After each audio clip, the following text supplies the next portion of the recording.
හරි අපි බලමු මේක දෙවෙනි අවස්ථාව. හරිද? මම පළවෙනි වීඩියෝ එක කිව්වා මේක පුළුවන් තරම් යාළුවන්ට පොඩ්ඩක් මේ ෂෙයා කරලා බලන්න කියන්න. ඔයාලගේ යාළුවොත් බලන්න, ඔයාලත් බලලා පොඩ්ඩක් මේකේ මොකක්ද කියලා කමෙන්ට් එකක් දාන්න. මොනවා හරි වෙන්න ඕන නම් හරි අලුත් දෙයක් කරන්න ඕන නම් හරි බලන්න. තුන්වෙනි ප්‍රශ්නේ කියන්නේ මෙහෙම දෙයක්. අපි කිසිද කතා කරේ මේ දිගුවක් තියෙන්නේ.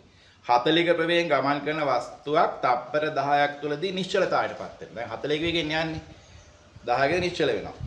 හරිද? එතකොට මෙම කාලය තුල ගමන් කළ දුරනේ ආන්නේ. එහෙනම් 40 ඉඳලා මොකද වෙන්නේ? නිශ්චලනා කියන්නේ බිඳුව දක්වා අඩු වෙනවා. එහෙනම් ආරම්භක ප්‍රවේගය 40යි, අවසානික බිඳුවයි, මධ්‍යක ප්‍රවේගය කියලා කියන්නේ 40යි බිඳුවයි එකතු කරලා දෙකෙන් බෙදුවා. කීයද? 20යි. කාලය තප්පර 10යි. 20 වරක් 10 200යි. හරි? ඒතර උත්තර වෙන්නේ 3. හරි සරලයි ඈ. 40ක ප්‍රවේගයෙන් ගියා. හරිද? කාලය තුලදී තප්පර 10කදී ප්‍රවේගය බිඳුවක් දක්වා අඩු වුණා. එතකොට මධ්‍යක ප්‍රවේගය හෙව්වා වැඩි කරා කාලයෙන්. එතකොට එන්නේ විස්ථාපනය 200යි කියලා. පැහැදිලිනේ? හරි. ඔන්න හතරවෙනි ප්‍රශ්නේ බලන්න. හතර වාලේ කියන මෙන්න මෙහෙම කතාවක්. නිශ්චලතාවයේ සිට දෙකක නියත තොරණයෙන් සරල රේඛීයව චලිත වෙන වස්තුවක් පළමු දෙවන හා තුන්වන තප්පර තුල ගමන් කළ දුර අතර අනුපාතයක් අහන්න. මේක ටිකක් හිතන්න වෙනවා. දැන් ඕකේ වල සමීකරණ ළමයි හදනවා නම් S සමාන UT ධන භාගයක් KT වර්ගය දාලා දුරවල් වෙනම හොයලා අර එක එක තප්පරේදී වෙනම හොයලා අඩු කරලා බෙදලා අනුපාතෙන ගන්නවල් අඩු කරලා අනුපාතය ගන්න. ඊට පස්සේ සරල විදිය මම කියන්න. නිශ්චලතාවය ඉඳලා යන්නේ දෙකක නියත තොරණෙන් යන්නේ. තොරණ නියතයිනේ. එතකොට පළවන දෙවන තුන්වන තප්පර තුලනේ අහන්නේ ඔයාලගෙන්. එතකොට බලන්නකො මෙහෙම. ඔයාලා සමීකරණ දැම්මොත් වෙන්නේ S සමානයි UT ධන භාගයක් KT වර්ගය. ඕක දාන්න හදන්න වෙන්නේ. නිශ්චලතාවයෙන් කියන්නේ මේ පදේ බිඳුවක් වෙනවා. හරිද? ඒකාකාර තොරණෙන් කියන්නේ මේ ටික නියත වෙනවා. එතකොට වෙන දේ බලන්න S කියන එක සමානුපාතිකයි කාටද? කාලයේ වර්ගය. කාලයේ වර්ගය. එතකොට අහන්නේ එක් එක් තප්පරය තුලනේ. ඔන්න S එක මම ලියනවා. මොකක්ද ඒක සමානුපාතිකයි එකේ වර්ගය. එහෙනම් පළවෙනි තප්පරය තුල යන දුර ඔය තියෙන්නේ. තප්පර දෙක දෙන මුළු දුර ඉන්නේ ඔයාලට S2 සමානුපාතිකයි දෙකේ වර්ගය. දෙකේ වර්ගය. එතකොට තප්පර 3 දිගේ මුළු දුර ඉන්නේ කීයක්ද? S3 සමානුපාතිකයි 3 වර්ගය කියලා ඉන්නේ. හරිද?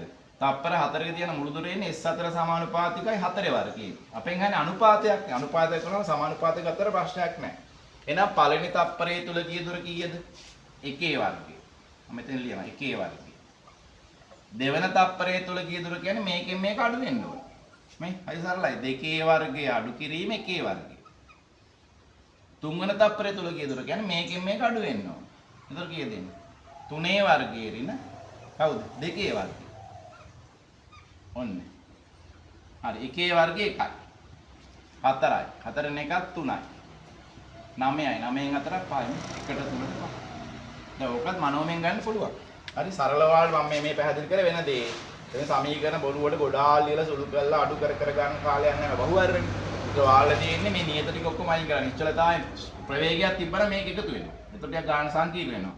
මේ ටික නියතයි. එහෙනම් දුර සමානුපාතික ඉන්නේ කාලය වර්ගය. එහෙනම් S1 එකේ වර්ගය, S2 දෙකේ වර්ගය, S3 තුනේ වර්ගය, S4 හතරේ වර්ගය පළවෙනි තප්පරේ තුල කොහොමවත් එකයි යන්නේ. මේකෙන් මේක අඩු කරා දෙකේ වර්ගෙන් එකේ වර්ගය, තුනේ වර්ගෙන් දෙකේ වර්ගය.